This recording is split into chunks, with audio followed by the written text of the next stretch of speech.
Guitar Business Radio is the podcast for the business of guitar, where you'll always get no reviews, no demos, and no idle chatter.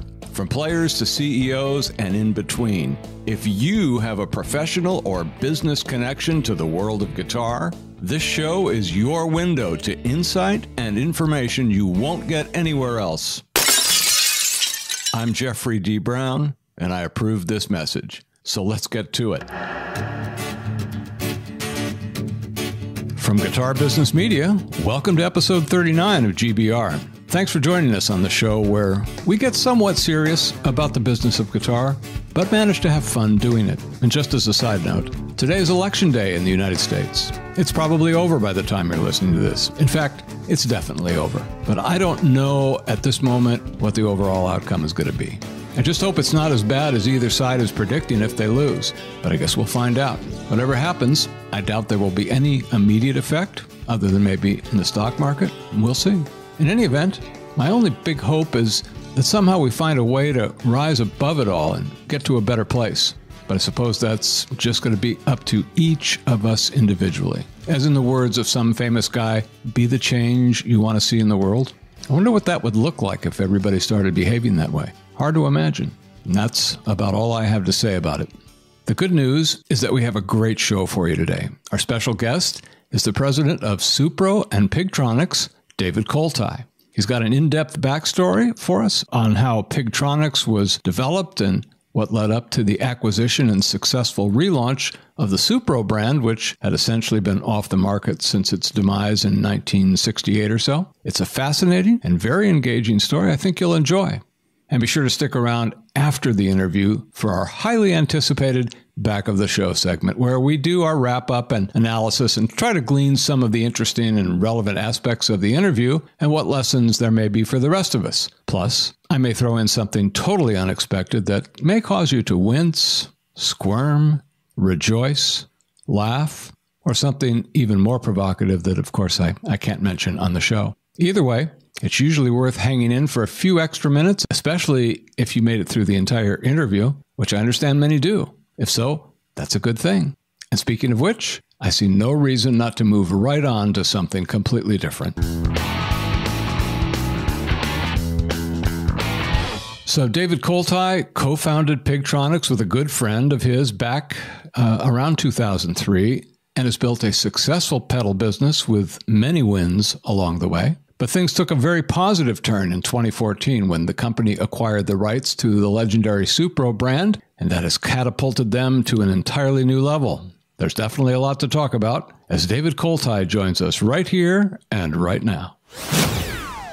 Hey, David, thanks for coming on the show with us, and welcome to GBR from coast to coast. You out there and me out here. Thanks so much for having me on the show. I'm looking forward to our discussion today. Yeah, me too. It's been a while, and we've been trying to get it together, but here we are. So let's start off with a little history lesson about David Koltai. You know, we call it foundational. I have to get that word in somewhere, but it's mostly like we just want to know how you got where you are, and nobody knows that better than you. So, you know, I want to hear it from your words. So what do you know? Well, the means by which I came to be the steward of the historic Supro guitar and amplifier brand requires going back to how I got into the MI business in the first place. And when I was in college, a good friend of mine who was, for reasons still unbeknownst to anyone, nicknamed Pigpen by the Frisbee team at college, did for a physics project a very ambitious build of an envelope-controlled phase shifter. And he asked that I demonstrate this creation for the physics department. And I was absolutely mesmerized by the thing. He had actually built this thing out of a DIY electronic projects book by Craig Anderton called Electronic Projects for Musicians from the late 70s. And he went so far as to actually make his own opto isolators, which is an electronic component that has found its way into many of the designs that I've put together for Pigtronix over the years. But back then, all we had was just a fanciful kind of joke between friends that we would take this envelope controlled phase shifter and bring it to market. And, we'd make guitar pedals and it would be called Pigtronix. And so that's how that started, huh? We all graduated and went our separate ways. And my way was to go to New York City and work in the recording business. And I was trying to make my way as a guitar player, playing in bands, trying to get some sessions, working at a record label. At the time, it was right around 2001. And Tower Records was closing, and iTunes was starting, and the recording industry was just absolutely in turmoil. And I was becoming more and more obsessed with guitar equipment, boutique guitar gear. I had, subsequent to Pigpen building the first envelope phaser, made him teach me how to solder, and we built another envelope phaser, and as well as a compressor and a bunch of other different types of equipment I was interested in. So I was using these prototypes, playing in bands. And my other friend from this equation, Brian Bethke, who had moved to China after college to learn international trade and is totally fluent in Chinese, he came back and said, "Hey, man, remember when we used to joke about Pigtronix? Let's do that." And I said, "Well, it's funny you should say that. I got this envelope-controlled phaser. It's amazing." And so off we went, and we rolled out the Pigtronix envelope phaser at the Summer NAMM show in Nashville. And I met Mike Matthews from Electro Harmonix and Bob Moog at the same moment as they were. And there's pictures you can see of the two of them in their crazy Hawaiian shirts standing with each other at this particular show. And I approached Bob Moog, and I told him my concept, and he was like, "You just do it, kid. Follow your dreams." And what year was that? That would have been 2003. So Okay. we were not even officially incorporated yet. Right. And we rolled out the envelope phaser and got the attention of Maroon 5 and John Scofield and Eric Krasno and Bakithi Kumalo and Victor Wooten. And I mean, I went about chasing down all my heroes, musical heroes, and making them try this thing. Fun. And by the time we hit the NAMM show, Winter NAMM show floor in 2004, we were ready to rock with the envelope phaser. We had one product. And so we had demoed it with all different instruments. We had a turntable through the thing. We had a bass through the thing, guitar through the thing.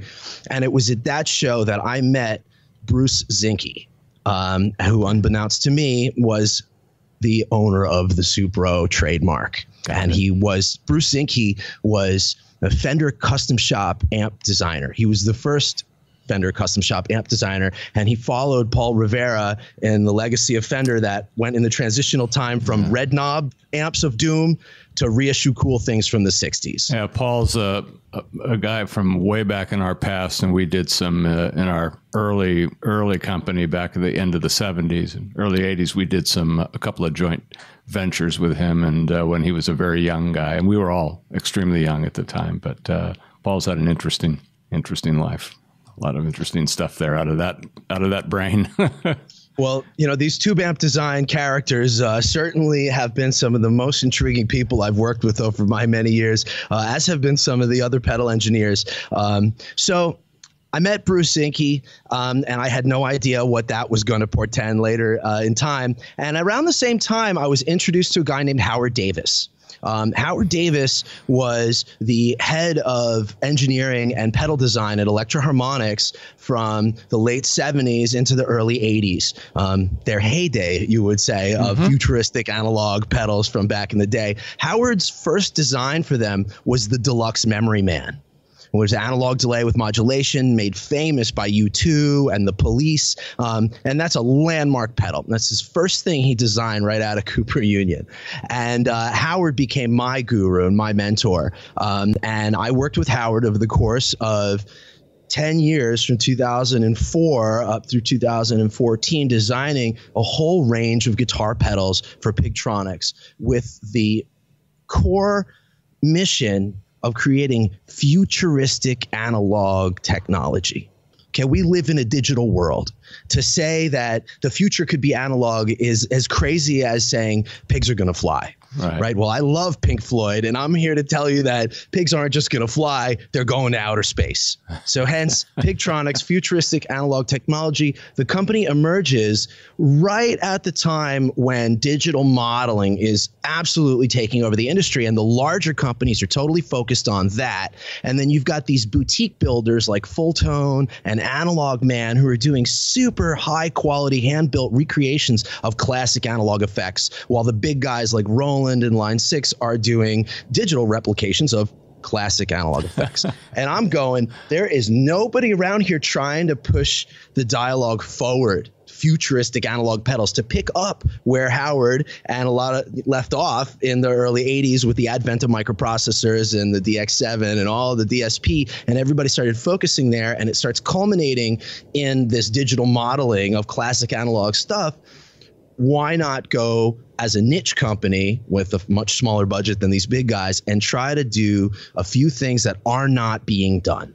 And that led to a string of products, from the start with the envelope phase shifter, which combined LFO and envelope modulation, and then to do the distortion pedal, my first pedal with Howard, which was parallel fuzz and overdrive, which was not a lot of that on the market at the time. Two discrete analog circuits that you could run one or the other or both. Plus, we put a frequency doubler on the front end. And that unit went on to be used by Aerosmith, Muse, Queens of the Stone Age, Adrian Belew, Tony Levin. I mean, I was blown away by the response to that pedal. We were very fortunate, and that was kind of a timely moment that came out, and propelled us forward through some other more advanced designs like the 6-part multi-tap delay, the Echolution, which had fractional delays based on the golden ratio built into it, and uses an FPGA digital system, a programmable gate array system to make these delays that would go anywhere from 10 milliseconds all the way out to 10 seconds. Wow. And with a huge analog component that was designed by Howard to emulate the best analog delays and tape delays and stuff. So we pursued these rather somewhat esoteric, in some cases, pedal concepts. And we were operating out of my apartment, first in Brooklyn, and then up in Yonkers. And then we released the Philosopher's Tone. Now, the Philosopher's Tone pedal is an infinite sustainer, noiseless compressor pedal. And that was the turning point for the company. We actually had the name for the pedal before we had the circuit. The Philosopher's Tone? Yeah, my wife came up with that. That's pretty intriguing. I said, honey, I haven't even come up with a circuit that deserves that name. Yeah. But at the time, we were creating what is called the Mothership, which is a pitch tracking all analog synthesizer. And we had to create a noiseless compressor for that to drive the tracking system. And that design actually turned out to be really, really effective. And that became the Philosopher's Tone. And we won the editor's pick award from Guitar Player magazine. And we sold enough of them to get out of my apartment. And we got our first commercial space in Port Jefferson, Long Island. And it was 1,500 square feet. And what year was that? I guess that puts us somewhere into like 2008. Okay. All right. So just prior to the economy just going to hell. I have been incredibly fortunate to have been on an opposite trajectory and at that particular time. And, you know, while, of course, the greater economy affects us all, I am a firm believer in the durability of the MI products industry during economic downturns, because musicians will spend their last dollar on having a new tone so they can sit at home with no job and like jam out. Sure. So you didn't experience anything terribly negative during that time?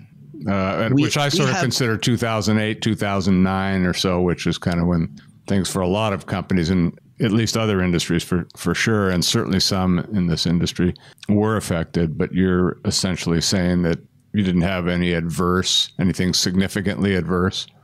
We, of course, constantly face challenges as a small boutique manufacturer. The cost of goods, continuing to even keep a great product in production, is super expensive, because every time you sell something, you better be putting a little aside to make the next round of them. Yeah, that's right. And I make pretty expensive pedals. I mean, we were making $500 pedals at this point. Oh, is that right? And selling them all day long. Mothership was $500, Echolution was $500, and you know, we were making all the stuff largely by hand in Long Island. So there's a lot of costs involved. But at that time period, when we got the commercial space and started focusing on efficiencies, we were also in the midst of a development project which was overambitious, to say the least. We took a look at the data, what were the largest growing categories, and were advised in no uncertain terms by some very well-educated retail partners of ours that the looper market was just on fire. And I have a degree in music. I love tackling these very specific types of guitar pedal product categories. We don't make 18 different fuzz pedals. We make one or two, and then we make other stuff. So the looper challenge was really intense, and we decided to just go all out and go for it and make the best in class type of looper project that was supposed to take 6 weeks, ended up taking the better of 4 years to get the thing out, and then another couple of years of firmware updates and things as we continued to add features. But we worked with a couple of new engineers, a DSP engineer, cat named Ray Heisman, who is just the best of the best, genius level guy. And we ended up creating a world-class product that has virtually zero latency, 1.3 milliseconds of overall latency. It's a dedicated looping computer that loops everything onto an SD card on and off in real time. And it can loop for 4 hours. Wow. It syncs to MIDI and actively tracks the glitches and MIDI clock errors coming from whatever is feeding it, and then drops frames here and there in a way you can't hear to make sure that it'll stay locked. This thing will stay locked to MIDI for like 3-4 days at a time. Wow. And there's nothing else in the world that does it. And we released this thing back in 2010. And it has just been a huge success for us, generated millions of dollars in sales. And that helped propel the business case to make the acquisition of our friend Bruce Zinke's company. Right. The looper, just a trivia question, was how much was that selling for? That looper has always had a map price of $449, and then there's a sidecar 2-button remote switch, which is an additional $49. Okay. And that gives access to some of the more deeper features and just a couple of other things that a comprehensive looping artist is going to need to have at their fingertips. And that machine has not only in and of itself deep functionality, but comes with a computer application where you can upload things to it and offload stuff from it. And we learned a lot from that development process, and it certainly almost killed the company. Yeah. But Sweetwater sold so many of those units the first week we put it out. It was a case of not available maybe May. I mean, we launched this thing in January at NAMM, expecting to put it out in May. It didn't come out till November. Wow. But when it did, so there was pent up demand at that point? Yeah, it actually worked. Yeah, it actually worked. And for good reason. The psychology behind that pedal, the musical approach to that pedal is a little bit different than the way everyone else does looping. And without getting overly technical, I take a lesson from one of our endorsees, Bootsy Collins. It's on the one. Everything happens on the one, on the downbeat. So almost everybody else's loopers have these press and hold commands. And the switch can't take an action until you then take your foot off of it. But it's too late at that point because this machine doesn't know whether you're pushing and letting go or pushing and holding. So it uses the let go. And it's functional. I mean, people, I've seen so many musicians have adapted their playing style to fit the latency built into the looping engine they're working with. But this one has no latency, so it's on the one. Oh, okay. And so that mandates is sort of like the way the things are going to work. And there's a lot of different workflows. You can use it to create multiple parts of a song, or just create multiple different layers of things where one set of loops is much longer than the other set of loops, but they're synchronized. With a degree in Western music history, I'm definitely influenced by John Cage and Steve Reich and these guys that were doing looping, way before the advent of digital technology. You see multiple times throughout the course of Pigtronix's history, different interactions with the Grateful Dead and members of the Grateful Dead, specifically Phil Lesh and Bob Weir. And Bobby in particular had issued some challenges to Pigtronix. Dave, I can't tab tempo 10 different pedals at the same time. I need one master thing, it's going to control it all. And that in large part led to the ambition to do the Infinity Looper and the Echolution 2 delay that goes with it. So that gets us right up to the point of the acquisition of Supro. And that's my backstory. Yeah. One other piece that's worth mentioning is that all this time I'm playing guitar actively, cultivating my own bands, playing locally. And in that transitional period where we were working on the Infinity Looper and the acquisition of Supro was brewing, I got a call from Paul Simon. And he asked me to come work on his new album with him. And I spent 2 years going to his cottage once a week to produce the guitar, music, and soundscape of the Stranger to Stranger album, which is Paul's final record. So there was some key experience and learning curve that went on in that, which was a pretty intimate setting of myself and Paul and Andy West, his engineer, working on a really intensely detailed album. So that's kind of part of my personal narrative building up to becoming the guy that's responsible for bringing Supro back from dormancy. So let's talk now a little bit about that, because that's a big part of what we wanted to talk about. So let's just kind of get into the detail of how that came to the surface and find out about how all that happened. So here's the real story.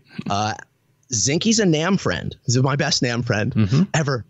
He rescued me at that first 2004 NAMM show. I had a dysfunctional amplifier and I went panicked running through the amplifier, running through the show trying to find an amplifier on the setup day. And I happened upon Zinky's booth with these gorgeous custom amps covered in blue velvet. And Zinky was kind enough to loan me an amplifier for the show. We used it. It was a hugely successful show.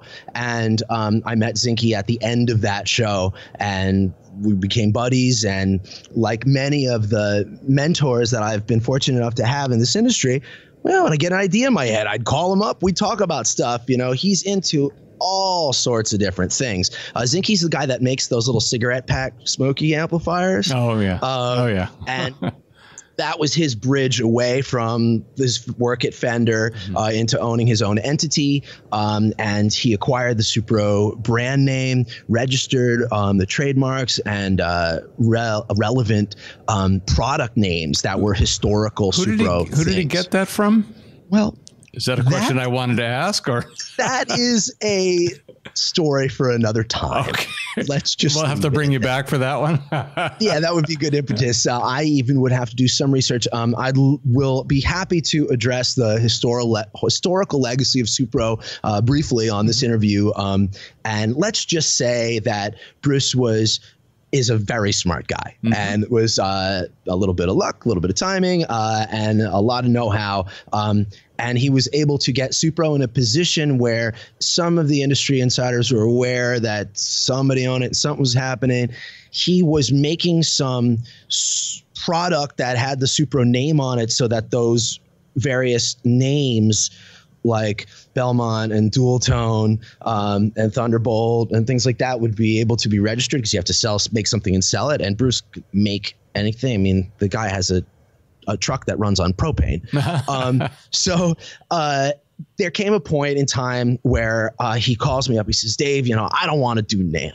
And I was like, man, you have the best booth ever. Your booth is right next to PRS.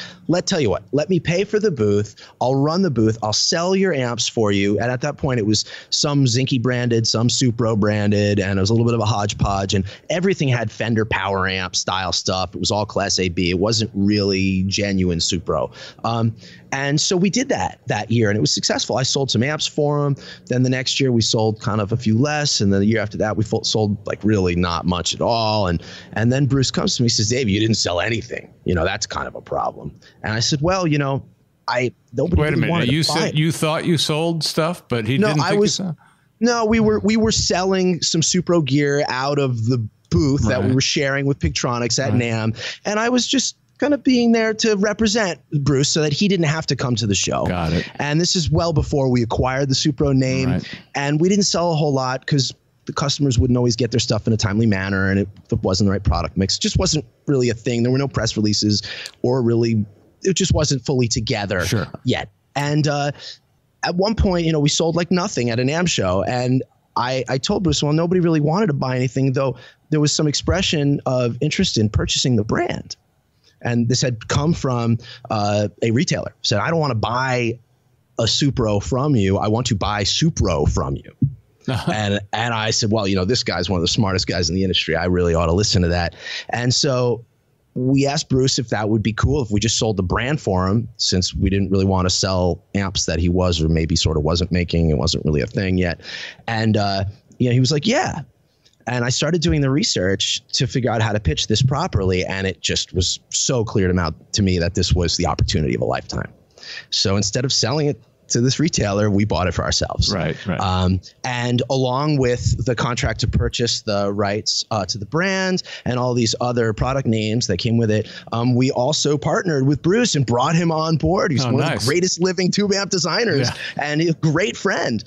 So we brought him on board as our engineer to put together this whole range of prototypes that would replicate the early 60s blue rhino hide Supro amps. And we went to NAMM with prototypes that were held together with chewing gum and chicken wire, and we sold $1 million worth of vapor. Oh, no kidding. At one NAMM show. Man, it was amazing. And it took us 6 months to get it all together, but we delivered all the product in August. And at that point in time, I was just like a one-man sales team, and I set up over 100 retailers actively selling the 1964 reissued tube amps that we had made. And with all of the artists that had come through the Pigtronix corridor over all this time and our different relationships at retail, we were able to start building the Supro brand, and it was clear that the demand was getting pretty serious.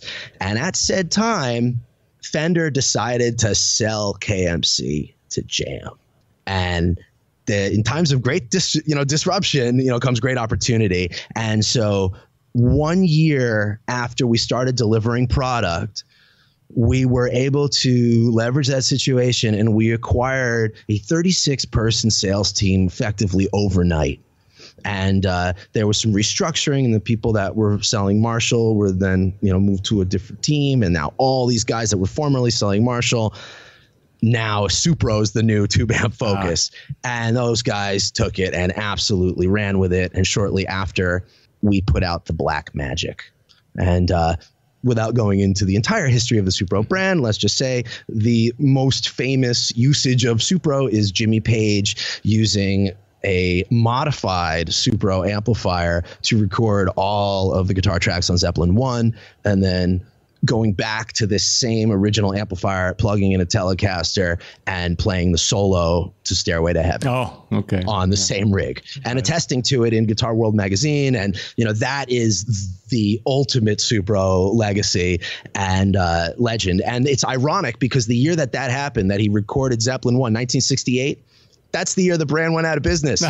So the moment the tone is totally immortalized, you can't get it. And it was totally dormant until 2014 when we brought it back. And then by 2015, we had national distribution. And most of my international partners for Pigtronix picked up the Supro thing. I work extensively with John Hornsby SKUs in England. Mm-hmm.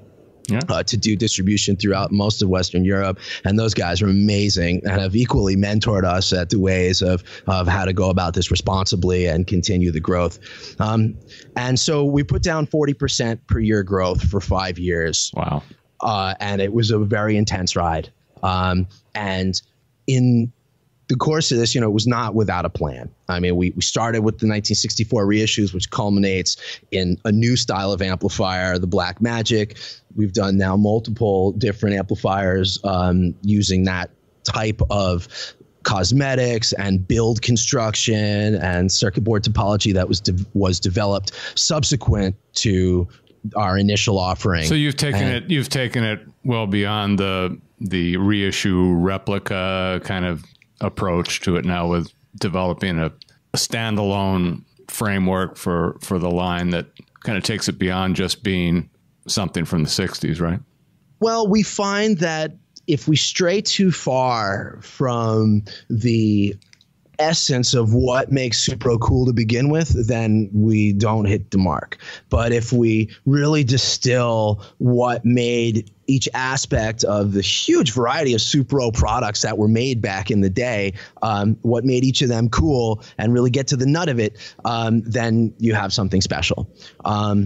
while we were cooking up all these amps and gaining quite a bit of market share, producing amps entirely in the United States, we were cooking up this guitar program. And that was the next thing I was going to ask you about that. So I'd love to hear about that. Yeah. You want to talk about challenges? Oh, man.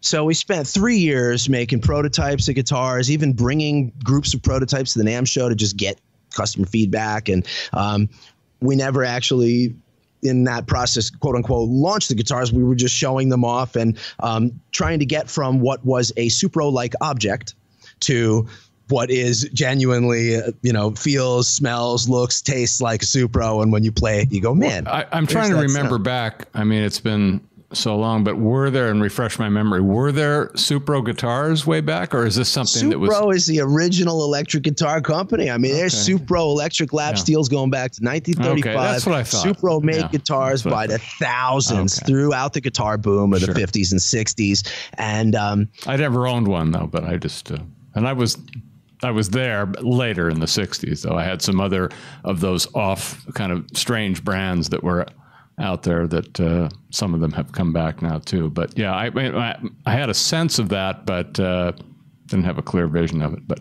continue on. To get into, really our mission and philosophy of what we've done with the Supro brand, I think is important to address a little bit of the history. But while we're kind of fresh on what we've done in the modern era here with Supro, I think it's cool to draw a parallel between what we did with the amps and then what subsequently we did with the guitars. With the amplifiers, we put out a range of these blue amplifiers and then a few kind of more modern variations with some more power and extra features, and then distilled the whole thing down into the Black Magic, which is then supported by the range of blue amps, then developed that new Black Magic platform into what's become the range of what we call Legend Series amps. And those are our best-selling models, the Comet, the Statesman, and the Black Magic, and its cousin, the Black Magic Reverb. With the guitars, we went really big, and we released 2 separate lines of about a dozen SKUs each, all at once on the beginning of 2017, January 2017, right when CITES regulations for rosewood hit. We ended up having to air freight everything, and we beat the deadline of January 1st by a matter of hours in some cases. And there were MI companies that had container loads of guitars that, to my knowledge, have still never been delivered. That got tied up in this stuff that were, ordered pre-regulation and were not delivered before the deadline.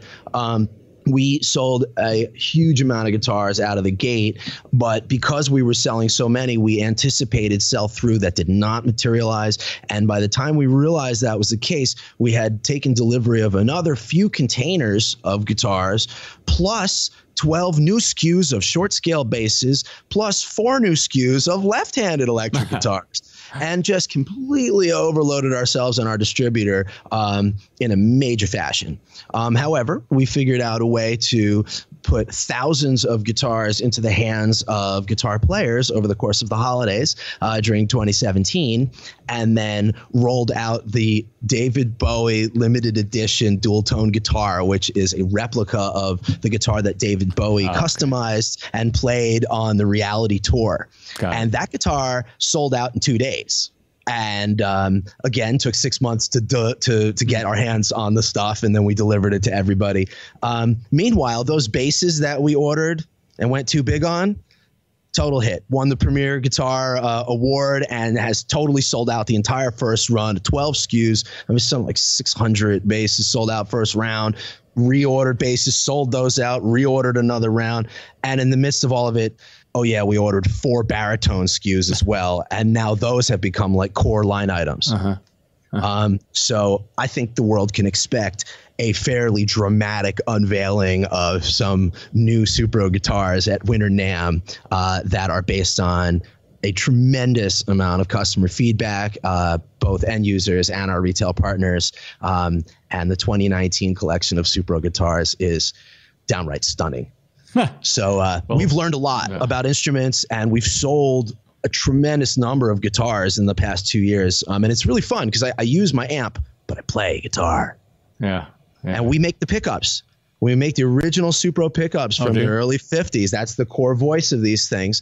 And we design and make the guitars. We make patch cables. We make the effects pedals. We make tube amps. We make the speakers in the tube amps, the transformers in the tube amps, the Tolex that goes on the tube amps. We're all about tooling everything up from scratch to build something in the pioneering spirit of the original Supro company.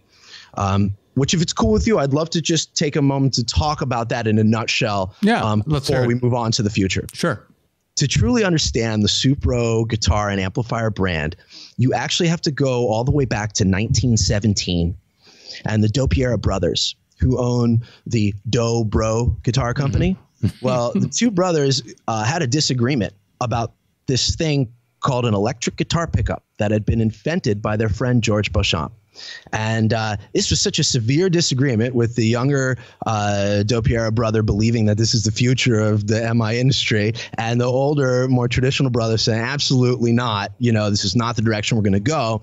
George Beauchamp wants nothing to do with these feuding brothers and goes and sells his idea to Rickenbacker. And meanwhile, the younger brother splits off and forms the National Guitar Company. Sure. There you go. The Mississippi Delta shining like the national guitar, indeed. So the pressures of the Depression caused the Dobro and National Guitar Companies to remerge under new ownership in 1935. And in the winter of 1935, they moved from the West Coast to Chicago, which must have been a brutal experience. Yeah, and they found and start the Valco Manufacturing Company. Sure. And that is when you see Supro first emerge. 1935, 1936, the first tube amplifiers and electric lap steels bearing the Supro Electric Guitar Company logo come out. We have serial number 137 here in the office, matching cast aluminum lap steel and tube amplifier with a field coil speaker, and it still sounds amazing. Wow. So, of course, production is suspended during the war years, and then in the post-war, baby boom and subsequent guitar boom, Valco Manufacturing Company gets really big. These guys not only predate Fender, Marshall, Vox, all those guys, but once we get into the 50s and 60s, they are major competition. As a manufacturing company, they're making stuff for their own house brand, Supro. They also make all the amplifiers for Gretsch. They also make the Airline line of guitars and amplifiers for Montgomery Wards. They also make all of the National instruments, which at this point is just a huge breadth of instruments that have a historic legacy all the way back into the 19th century. And Valco Manufacturing Company is booming. And you can see the production numbers just go through the roof. I mean, these guys made hundreds of thousands of instruments, and they were shipping them all over the country. But most primarily, this stuff is the sound of Chicago. And there's this transatlantic love affair here that occurs with Supro in the mid-'60s that parallels the story of the British invasion. Okay, Albert Lee, famous session guitar player, Emmylou Harris's band. He's a British cat, right? He claims to be the guy who had the first Supro amp in England, and he ordered it out of the catalog. He ordered the one with the 15-inch speaker, the very biggest one, the most expensive one he could get. He got it, and his buddy Jimmy Page loved it. And when they were together in America, Page picked up his own one. This is the story I was personally told about how Page got hip to Supro. It was through Albert Lee.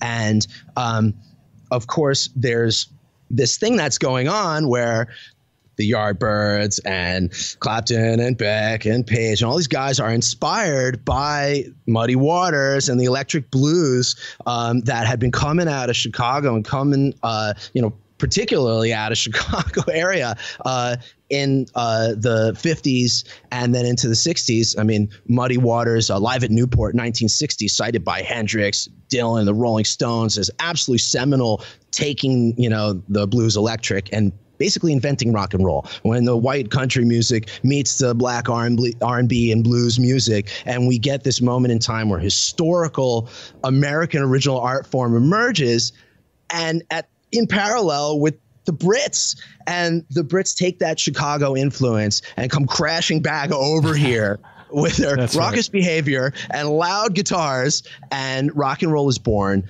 and Supro unfortunately, or maybe fortunately for me, does not survive the transitional late 60s moment.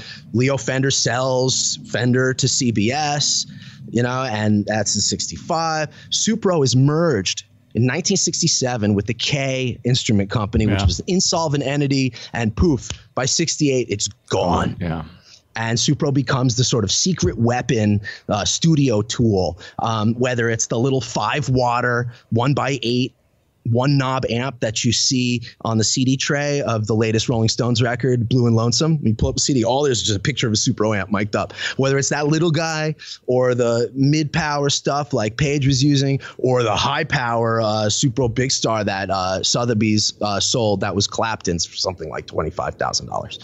So we like to say, Supro, discover the legend. There is a deep, rich history, and this company was the first to put reverb in a combo amp. They were badass. They made all sorts of stuff, even up to these high-powered dual output transformer, 70-watt Class A monster piggyback rigs that they made in the ending days before the whole thing went out of business. So there's actually a book that illustrates all of it. And you can find it on our website. It was written by a guy named, and it's really a compendium, an illustrated compendium by a guy named Mark Macon. That's Señoritas, Palm Trees, and Rocket Ships. Got it. That's the name of the book. And it's like hundreds of pages of national, Supro, Airline, Bronson, all Gretsch amps, all the different stuff that was made by Valco from 35 when they were born to 68 when they died. And that is an amazing tome that we use as a reference to help define the aesthetic direction that we're going, along with the narrative and storytelling, because that's a large part of what this is. Muddy Waters was playing a Valco-made Gretsch amp at Newport in 1960 when that historic recording was made. That's a Supro you're listening to. Yeah. And the thing with bringing it back, I mean, this isn't some boutique guitar company where some dude stuck his last name on it. It's deeper than that. It goes back to the roots of rock and roll. When you hear a Supro, you may have never heard one in your life. You're going to go, that sounds kind of familiar. Well, guess what? I mean, it was used to record the Doors. It's been used to record the Rolling Stones. It's been used to record Pearl Jam. Stone Gossard has had a vintage dual tone mic'd up in a sealed ISO cab on tour with Pearl Jam for decades. Blind Melon's No Rain, that's a Supro amp. All the guitar solos on Kid Rock's first record, Supro amp. It goes on. And it's just one of the sounds. It's not better than Fender. It's not better than Vox, but it was there when rock and roll was born, and it really is among the 4 great ones. I certainly remember the name and remember seeing it, and so it wasn't foreign to me, but you've added so much detail to it that's really interesting. Is that book like a coffee table book, or is it? It's beautiful. It's a big book. Let me add one little tiny tidbit fact that I think just illustrates this so well in a nutshell. We all know what a PAF is, right? A Gibson PAF patent applied for, right? Seth Lover invented that. And when he applied for the patent, the prior art that is stated in that patent, the famous patent that he applied for, that is the Supro Vista tone pickup, is the prior art to the PAF. Oh. And it's called out specifically in the patent for the Gibson PAF. Wow. Supro invented the electric guitar, was right there when it started. And our mission is to continue in that spirit and be respectful of the legacy, yet not necessarily beholden to it to the point of being dogmatic. Awesome stuff. Okay, so let's change it up a little bit again. And I'd like to take a more kind of a macro look at the industry and get a sense of what you, David, see as the biggest opportunities, maybe the most significant challenges that we face as an industry going forward, and how that relates to what you're doing. Well, as a manufacturer with a fairly wide breadth of products across the spectrum of guitar equipment, I think that looking at the challenges we face in the next 5 years or 10 years, breaking that down by product segment is perhaps the most digestible way to go into it, starting with the guitars. we went extremely large with our rollout of guitars in 2017 and learned a lot of lessons about fine-tuning the assortment. And I think moving forward, finding those types of durable SKUs that really hit the sweet spot where you're just making enough that it's desirable and you have the right number of partners and are really motivated to robustly display the creations of the Supro brand, so that when you walk into one of our premier dealers, you have a beautiful display of diverse different guitars that is in the vision of what we're trying to do in bringing this historic brand back. And I think that getting the right dealers on board with the right assortment of guitars, the real key to that. And I think probably the biggest challenge for us in the realm of fretted instruments is purely just how many different models and how many of them are we really going to make. I think that as my desire to make fancier and fancier guitars, or to make things that are getting up into this high-end echelon of $1,500 map price, potentially even beyond, that there's no choice but to make it very clear from the outset that the production is limited. And by virtue of the price is going to be limited, but communicating that value to the customers, that people are buying into something that is special, because each of the instruments really are handcrafted, and making sure that we're focusing on giving the player a really, really quality and unique experience that connects them to the legacy of Supro and to their own music, and without shoving immense amounts of different colors of the same guitar all down everybody's throat at once. So I find that to be the challenge in the realm of guitars. In the realm of tube amps, we have put out a number of different models over the course of the past 4 years that Supro has been actively manufacturing tube amps, and some of them have been discontinued. And I think that at this point, we've created a line that goes from $699 map up to about $1,650 map. Will be like $2,000 if you throw a cabinet in with it. So all that stuff's made in the US, and where to go from here now that we have a pretty broad line that's best sellers have been the ones that have survived, and the models that were less compelling to our customers have gone by the wayside. I think the answer to that question and that challenge is to go in both directions, to be able to make even more affordable tube amps that are worthy of the Supro badge, as well as some really intensely custom projects and tackling those types of things. And we've identified those challenges already and have been working on that stuff for quite a while. So you'll see some answers to those challenges at the upcoming NAMM show for sure. And then there's pedals, which I guess is what I've been doing the longest of all of these different types of products. And from the beginning, I think one of the greatest challenges with pedals is just a super low barrier to entry. Very easy to have a pedal company, quote unquote. And that's why there are so many. That's indeed why there's so many. But at the same time, why it is actually so challenging to create a product that is durable in this environment. I mean, there's great examples of guitar pedals and guitar sounds that have manifested themselves in multiple different manufacturers' products that have a durability and a musical relevance, whether they were created 5 decades ago or whether it's something that came out within the last decade, whether it's analog or digital. Once something works its way into the lexicon of musical effects and people's creative imaginations, it has a tendency to stick around.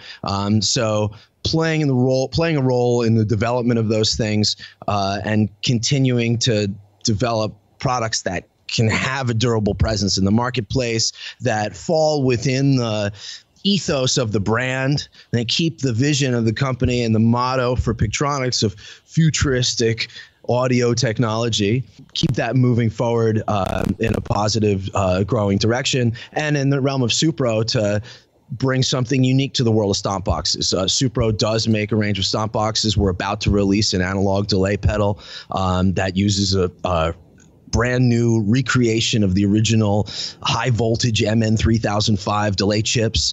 And it's the best of the best type of analog delay. And it was designed by Howard Davis, the original Deluxe Memory Man designer. So moving in that type of direction to offer high-end utility type meat and potatoes, but absolutely superlative version of it for Supro pedals.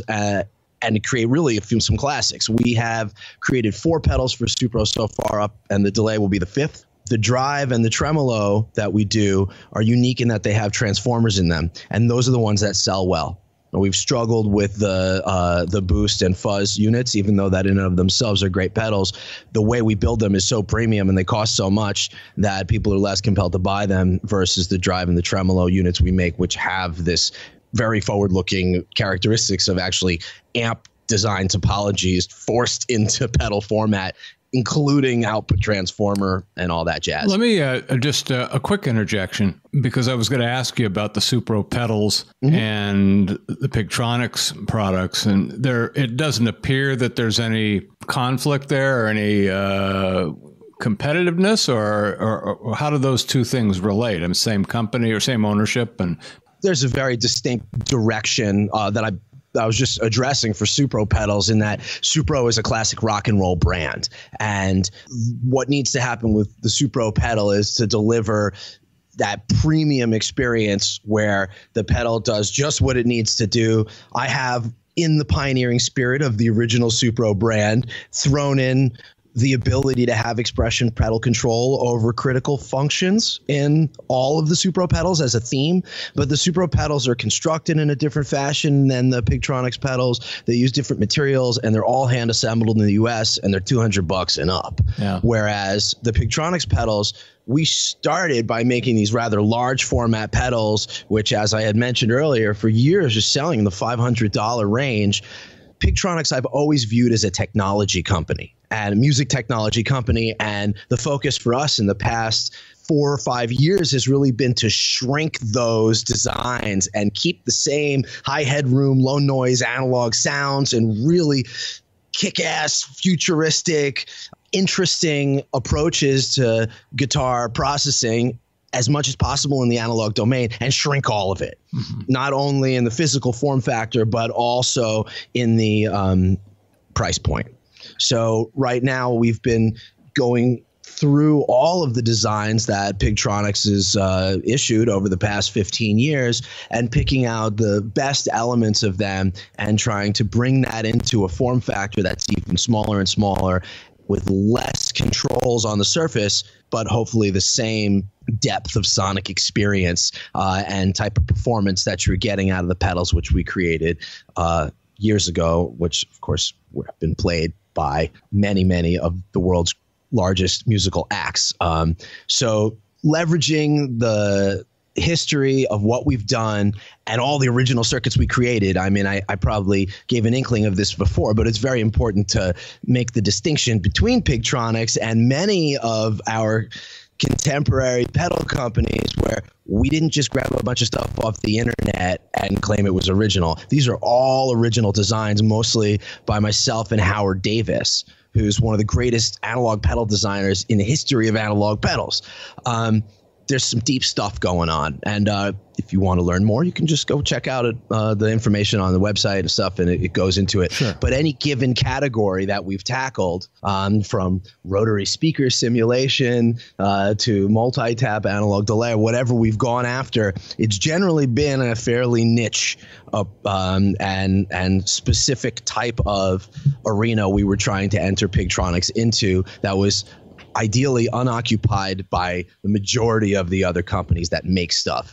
Do you have a sense of any big industry-wide issues that might be coming down the pike that that might affect you and other companies in the in the business? You see anything on a larger scale that well, there's the very obvious red flag. Well, there's the very obvious challenges that are presented by the new round of tariffs that have been implemented against sub-assemblies which are manufactured in China. That is a situation which adds expense to the manufacturing of a lot of what we make. There are not really a whole lot of ways around that other than not manufacturing any of your sub-assemblies in China and or sending them somewhere else before they come here. And I tend to think that if we keep a focus on creating products that are uniquely Supro and uniquely Pigtronix, that represent value for the consumer and something fresh and original for the musician in people, and ideally an assortment that's dialed in to make sense for the retailer so that they can, the retail buyers can pick and choose the selection of what we make to have a rational assortment for their customers that looks good when they come in the store. And we always aim to keep everything we make in stock so that at any time our sales team is in close enough communication with our customers that if somebody wants something they don't have, that we can turn it around real quickly and get it to them. And I think that in of itself is, I mean, just the supply chain management alone is pretty complicated, especially with the costs of goods consistently fluctuating. Yeah.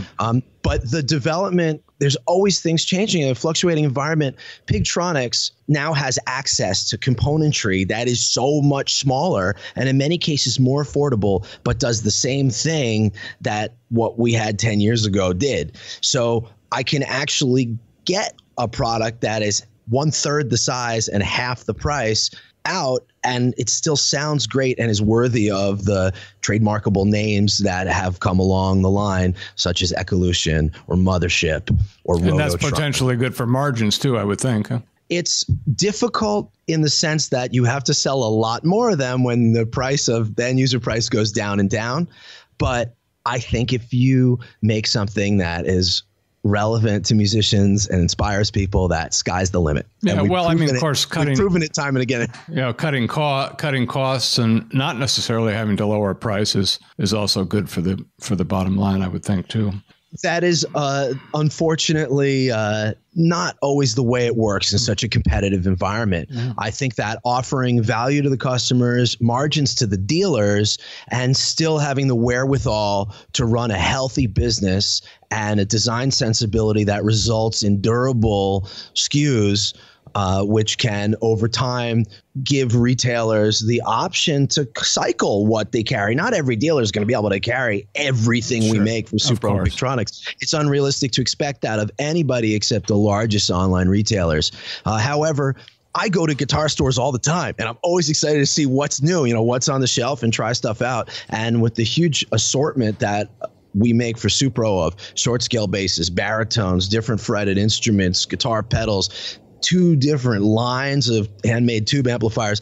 There's a lot of stuff to choose from, and all of it sounds amazing. It's just a matter of what's right for you as a musician or as a store. What's a compelling thing to have at that moment. What you have used at that moment may even impact what you want to carry new. And, my friend Doug Wimbish, a legendary bass player, he says, listen, you're in it until you ain't in it. So I'm trying to stay in it. And that's a huge challenge. And whether you're a really big company or whether you're a little startup with a great idea or anywhere in between, it's quite a challenge to be in it in the MI industry. And it's such a privilege to be able to stay. Well, that's a good segue to my final question, which I want to make a little bit more personal. You're a pretty young guy still, and in my book, probably not even at middle age yet, but in somebody else's maybe so. Who knows?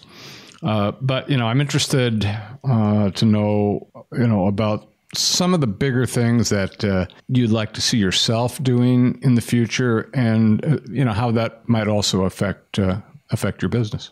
Well, I'll tell you, I love coming to work every day. I am really fired up. I can tell. And a large part of my vision for the future involves doing exactly what I do now and continuing to grow the company and surround myself with talented people who are passionate about music. Everybody in our organization plays music. A lot of the people are in bands, and we encourage the members of our community here that are building all of our equipment and helping us with the marketing and the sales to pursue their musical dreams and to continue to develop their musicianship. And that hopefully working here is bolstering that. And you're still playing a lot too. In fact, watched one of your videos last night. I'm going to put a link to your YouTube video, which is a terrific one, in the show notes,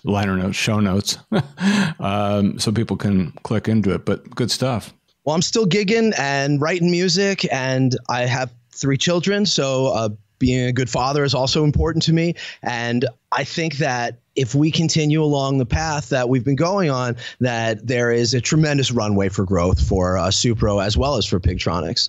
And in terms of goals, I think it's good to have goals, but not to necessarily be overly fixated on them. I think that if all you're doing is shooting for a goal, then once you achieve the goal, you find yourself standing at the finish line, looking around, having to redefine yourself entirely. Whereas if you have a vision for what you want to do and how you want to present your creativity and your ideas to the world and how you want to do business, that's an ideal. And you may never get all the way there, but the actions you take and what you do is in the spirit of a vision, which is hopefully one that is both a pleasure to execute and also compelling for those around you, both who are possible customers, as well as the other people in the MI industry.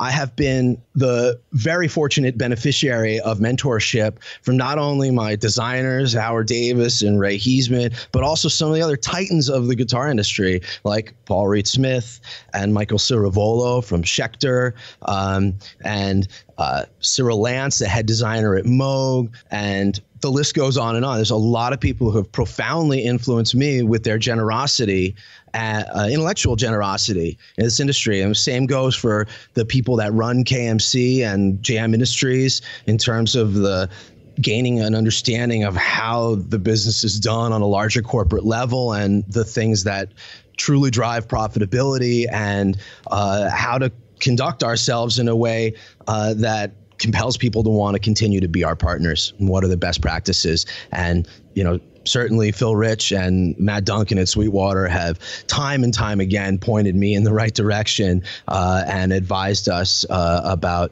what might be the best way, not only to sell them lots of stuff, but also how to develop our business in a way that represents the integrity that we aspire to. And we saw that last week in our interview with Phil Rich. I think you could tell that they take a lot of interest in the people they do business with and help out. But it's really a great story that you have, and you've still got a lot going on, a long ways to go. And, it's been a lot of fun.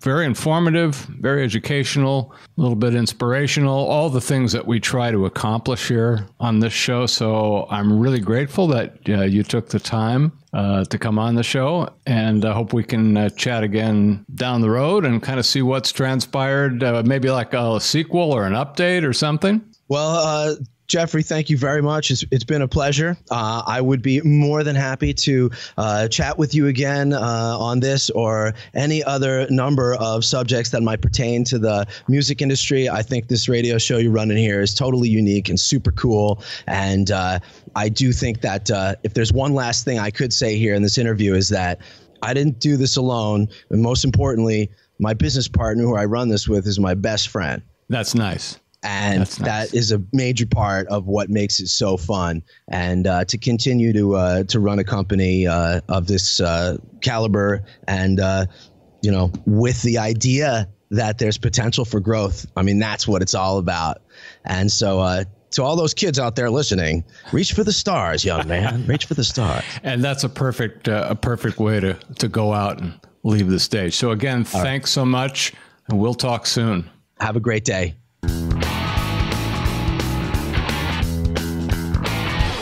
So what did you think of the David Koltai interview? We'd like to hear from you as usual, and you can reach us through the contact page on our website at guitarbusinessradio.com or on Facebook and Twitter at Guitar Business, or email us directly at contact@guitarbusinessradio.com. And of course, if all else fails, just call us on our GBR hotline at 888-777-2404. Do that now. Well, I have to tell you, there was a lot in this interview. David has a lot to say and a lot of enthusiasm for what he's doing, and it certainly comes across that way with a lot of detail. And that was 4 lots right there, so that's a good indicator. One of the things I really appreciated was the fact that David was more than willing to acknowledge successes along with the occasional missteps. But did you notice that for the most part, he follows up with the good news part of the equation? And that always says to me that And not to be too cliche, but there are reasons why things happen out of sorts. And often it's a signal that something else, even better or more appropriate, is trying to emerge, and we have to know when to get out of the way and let that happen. How many times has something felt like it was going south or nowhere at all?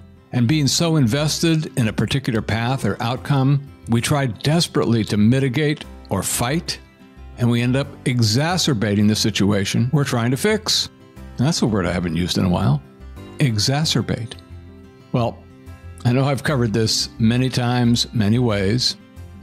And obviously you can tell we're getting close to the holiday season, but really so important, where possible, to step away from problematic situations. Focus on the larger destination and open your window of options wide enough to let them flow in. You can't do that when you're too busy trying to fix or solve a problem, when you might want to concentrate on creating an environment where that problem simply cannot exist. I also like toward the end where David seemed to be talking about being cautious about setting goals. Goals create expectations, and many of you know how I feel about playing that expectation game. It's so easy to set ourselves up for disappointment, or even worse, failure. And remember what I've said a few times in the past about eliminating the word failure? Just redirect all of those items to a new category called research and development. Good old R&D. That's what it is. And what is the most common experience we have in the R&D world? I would say it's learning. We learn. And that's not failure in my book. And so with that, there's really only one thing I can say at this point in the show, and that is stay positive, stay focused on the destination, but keep all your options open on how you're going to get there. Thanks for listening, and I'll see you again on episode 40.